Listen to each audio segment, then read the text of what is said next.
নীলা, আমি ওই বাড়িটা বিক্রি করে দিয়েছি। কি বলছো অনি?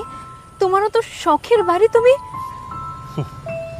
শখের বাড়ি, বাড়ির মালকিনি যখন রইলো না, তখন সে বাড়ি দিয়ে আমি কি করতাম? সবটা কি আমারই দোষ ছিল অনি? কেন? ডিভোর্স পেপারটা তো তুমি আমাকে ফার্স্টে দিয়েছিলে।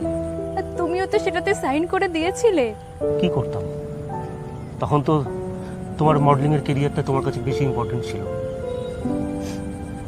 যাকে বাদ দাও, যা হওয়ার মেবি হয়তো সেটাই হয়েছে। জানো তো, এখন বড্ড একা লাগে। সব কিছু থেকেও যেন সামথিং ইজ মিসিং। আমারও অনি খুব একা লাগে। আচ্ছা অনি, আমরা আবার সব একসাথে নতুন